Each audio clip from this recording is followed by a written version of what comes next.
अस्सलामुअलैकुम दोस्तों, आज आप पहली बार एक काऊ की मदद से दुनिया को देखने वाले हो। और दोस्तों, बारिश के बाद मिट्टी से खुशबू क्यों आती है, इसके पीछे की क्या रीजन है, नहीं जानते तो कोई बात नहीं। तो चलिए शुरू करते हैं आज का ये सफर। नंबर 1 दोस्तों, अब तक आप मेरी वीडियोस में डिफरेंट एनिमल्स के विजन के बारे में जान चुके हैं, इसलिए इस फैक्ट में दोस्तों आज सबसे पहली बार मैं आपको पूरी दुनिया को एक काऊ की आंख से दिखाने वाला हूँ। ये जो आप वीडियो देख रहे हैं, इसमें एक इंसान और काऊ के विजन को दिखाया गया है, जहाँ पर आप बहुत ही आसानी से देख सकते हैं कि काऊ का विजन धूप में ऑरेंज और शैडो में ग्रीन कलर का होता है। सिर्फ इतना ही नहीं, बल्कि काऊ का विजन ह्यूमन के विजन के मुकाबले में काफी वाइड होता है, जिसकी वजह से काऊ की छोटी सी छोटी चीज भी बहुत बड़ी दिखाई देती है। और आप ये जानकर हैरान हो जाएंगे दोस्तों कि काऊ का विजन हाईली कॉन्ट्रास्ट वाला होता है, जिसकी वजह से उसे जमीन पर बनने वाले शेडोज बहुत ही मुश्किल से दिखाई देते हैं। क्या इस फैक्ट से पहले आप काऊ के इस अमेजिंग विजन के बारे में जानते थे? कमेंट बॉक्स में हमें जरूर बताइएगा। नंबर 2, अभी मैं आपको एक बहुत ही इंटरेस्टिंग चीज बताता हूँ। जैसा कि हम सभी जानते हैं कि जब भी हम फ्रिज में किसी भी बर्फ को जमाते हैं तो वो पूरी तरफ से ट्रांसपेरेंट ना होके कुछ इस अंदाज में व्हाइट कलर की नजर आती है। पर दोस्तों, क्या आप जानते हैं कि अगर बर्फ को जमाने से पहले आप उस पानी को बॉयल कर लेंगे तो उसी फ्रिज में जमने वाली बर्फ पूरी तरह से ट्रांसपेरेंट जमेगी। बहुत से लोगों को ऐसा भी लगता है कि इसकी वजह से पानी में मौजूद इम्प्योरिटीज होती हैं, लेकिन ऐसा कुछ भी नहीं होता। एक्चुअली दोस्तों, इसके पीछे काफी लंबी साइंस है। इस तरह की क्लाउडी आइस के पीछे पानी में मौजूद ऑक्सीजन और नाइट्रोजन गैस होती है, जो कि पानी के जमाते ही छोटे छोटे बबल्स के रूप में बाहर आ जाती है, और इसीलिए ये हमें व्हाइट कलर की नजर आती है। और जैसे ही हम पानी को बॉयल करते हैं, पानी में मौजूद हाइड्रोजन और ऑक्सीजन के बॉन्ड कमजोर हो जाते हैं और पानी में मौजूद नाइट्रोजन और ऑक्सीजन हवा में रिलीज हो जाती है, और इसलिए बॉयल पानी की जमी कोई बर्फ हमें क्रिस्टल क्लियर दिखाई देती है। सो फाइनली अब आप व्हाइट बर्फ और क्रिस्टल क्लियर बर्फ के रीजन जान चुके हैं। नंबर 3, सेल्फ ड्राइविंग इस पूरी दुनिया का फ्यूचर है, और इस पूरी दुनिया के फ्यूचर को ध्यान में रखते हुए अभी स्मार्ट बी कंपनी ने अभी तक की सबसे पहली और सबसे smart self driving baby stroller को बनाया है। इस स्ट्रोलर में बहुत ही एडवांस और आर्टिफिशियल सेंसर का इस्तेमाल किया गया है, जिसके थ्रू जैसे ही आप अपने स्मार्टफोन में ही स्ट्रोलर के डिस्टेंस को ऐड करते हैं, ये स्ट्रोलर सेल्फ ड्राइविंग टेक्नोलॉजी का इस्तेमाल करते हुए आपसे एग्जैक्ट उतना ही डिस्टेंस मेंटेन करेगा जितना आपने स्ट्रोलर के डिस्टेंस को मेंटेन की कमांड दी थी। इसमें बहुत ही एडवांस टेम्परेचर एडजस्टिंग टेक्नोलॉजी का भी इस्तेमाल किया गया है, जिसके थ्रू ये स्ट्रोलर के अंदर एक सर्टेन टेम्परेचर को मेंटेन करती रहती है। और इसमें बेबी क्राई डिटेक्टर टेक्नोलॉजी का भी इस्तेमाल किया गया है, जिसकी मदद से स्ट्रोलर के अंदर लेटा हुआ बेबी जैसे ही रोने लगता है, ये स्ट्रोलर खुद ब खुद ही उसको झूले दे के सुला देती है। और इन्हीं सब टेक्नोलॉजी की वजह से ये स्ट्रोलर इस दुनिया का सबसे एडवांस स्ट्रोलर माना जाता है। नंबर 4, ये तुम सभी जानते कि किसी भी फ्रूट या वेजिटेबल के प्लांट को ग्रो करने के लिए हमें खेत और बीज की जरूरत होती है, लेकिन फ्यूचर में हम सॉइल का इस्तेमाल करेंगे। तो नस्ली दोस्तों नहीं, एक्चुअली 2019 में नेक्स्ट जनरेशन वर्टिकल फार्म को अपनी कंट्री में अलग अलग जगहों पर इंस्टॉल करना शुरू कर दिया है। ये एक वर्टिकल पिलर्स होते हैं जिसके अंदर न्यूट्रिएंट्स एडिड वाटर को सर्टेन अमाउंट और टाइम पर फ्लो किया जाता है। यूएसए गवर्नमेंट का कहना है कि इस तरीके से वो बगैर किसी खाद जो सॉइल के बहुत ही कम स्पेस में बहुत ज्यादा प्लांट्स को बहुत ही कम वक्त में और अच्छी क्वालिटी के साथ ग्रो कर सकते हैं। बल्कि इस तरह के प्लांट्स को ग्रो करने के लिए बहुत ही कम पानी की जरूरत होती है। और आप ये जानकर हैरान हो जाएंगे दोस्तों कि पिछले 1 साल में इस नेक्स्ट जनरेशन फार्म में उगाई गई सब्जी और फ्रूट्स नॉर्मल प्रोसेस से उगाई गई सब्जी और फ्रूट्स की निस्बत में ज्यादा अच्छी क्वालिटी के पाए गए। और आप ये कह सकते हैं कि अब बहुत ही जल्द हमारे मुल्क के बड़ी बड़ी सिटीज में आपको कुछ इस अंदाज के एडवांस वर्टिकल फार्म देखने को मिलेंगे। नंबर 5 दोस्तों, ये सेल्फी नाम की एक कंपनी ने इस दुनिया का सबसे पहला फ्लाइंग सेल्फी कैमरा बनाकर तैयार किया है। इस फ्लाइंग कैमरे का नाम एयरपिक्स है, जिसमें बॉडी मोशन और फेस रिकॉग्नाइजेशन टेक्नोलॉजी के साथ साथ सरफेस स्कैनिंग टेक्नोलॉजी को भी इस्तेमाल किया है। एक्चुअली दोस्तों कि जैसे ही आप इस कैमरे में मौजूद बटन को प्रेस करते हैं, ये खुद ब खुद ही हवा में फ्लाई करके आपके फेस को डिटेक्ट करके खुद ब खुद ही आपकी सेल्फीज को क्लिक करने लगता है। इस कैमरे को आप अपने स्मार्टफोन से कनेक्ट करके किसी भी पर्टिकुलर जेस्चर या पर्टिकुलर एंगल पर सेल्फी क्लिक करने का ऑर्डर दे सकते हैं। कंपनी का ये कहना है कि अगर इस कैमरे को किसी रशी एरिया में फ्लाई किया जाए तो ये बहुत ही आसानी से आपके फेस को डिटेक्ट करके आपकी सेल्फी को क्लिक कर सकता है। कॉस्ट की बात की जाए दोस्तों, इस अमेजिंग फ्लाई कैमरे की कॉस्ट 10,000 रुपए के आसपास है।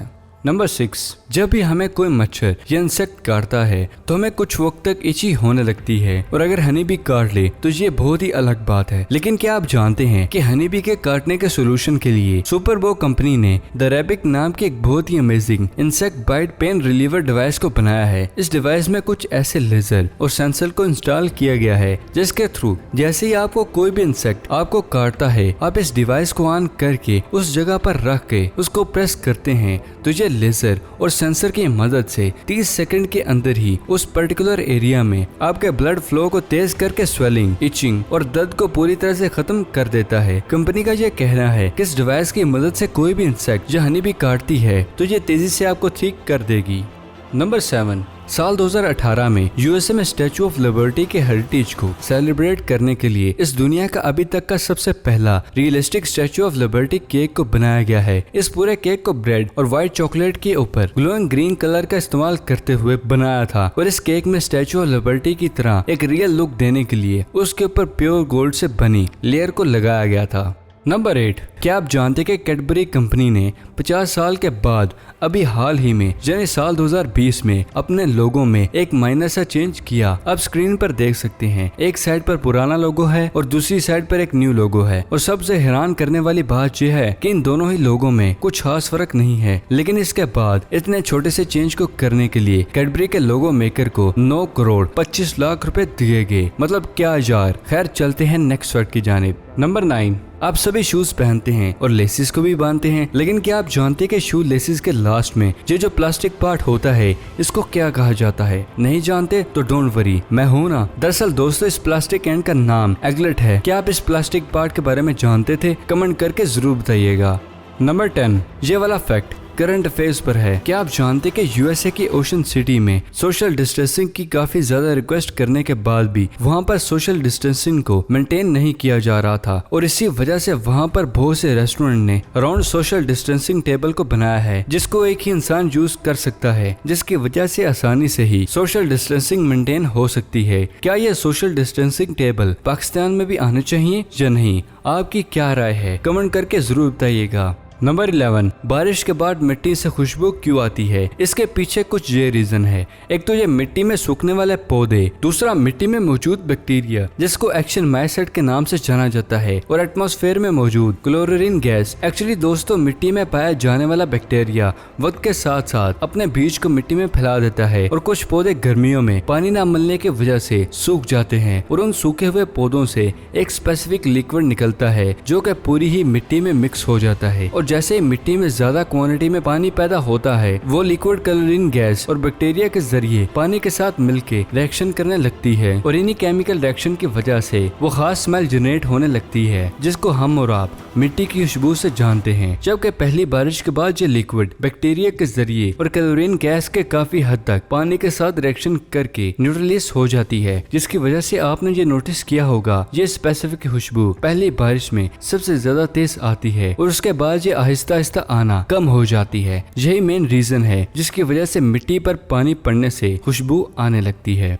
नंबर 12, क्या इस दुनिया में ऐसी भी चीज अवेलेबल है जो हमारे जिस्म को ठंडा रख सकती है? और इसका जवाब है जी हाँ। जापान के ताजामिया कंपनी दुनिया की सबसे पहली एसी जैकेट को बनाया है जिसका नाम शिरियो है। इस अमेजिंग जैकेट में एक पोर्टेबल कूलिंग मॉड्यूल के साथ साथ एक कंप्रेसर को भी इंस्टॉल किया गया है जो बाहर से हवा को सक करके चंद ही सेकंड में कंप्रेस करके जैकेट में थ्रो कर देता है, जिसके कुछ ही मिनट बाद ये जैकेट में आपके जिस्म के टेम्परेचर के मुताबिक आपके जिस्म को ठंडा कर देती है। और आप ये जानकर हैरान हो जाएंगे दोस्तों कि आप इस तरह के जैकेट्स को मैन्युअली और रिमोट से भी कंट्रोल कर सकते हैं। कंपनी का ये कहना है कि एक मुकम्मल चार्ज करने के बाद ये जैकेट 7 घंटे तक आपकी बॉडी को ठंडा रख सकती है। तो नो डाउट गर्म एरियाज में ये जैकेट बहुत ही कारआमद साबित होगी।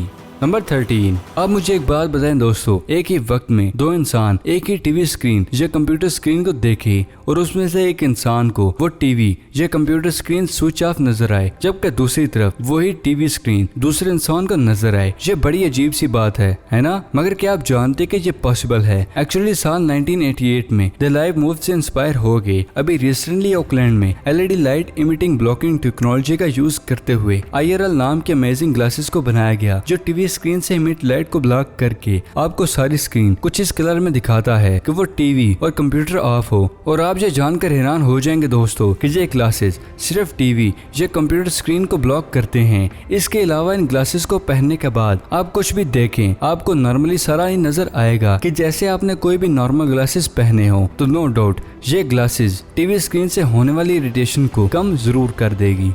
तो दोस्तों ये थी आज की वीडियो पसंद आने की सूरत में से लाइक करें और अगर अभी तक आपने हमारे चैनल को सब्सक्राइब नहीं किया तो इसे जल्दी से जल्दी सब्सक्राइब करें और साथ मौजूद बेल आइकन को दबाना मत भूलिएगा। तो फिलहाल के लिए दे इजाजत, अगली वीडियो में मिलते हैं। शुक्रिया, अल्लाह हाफिज।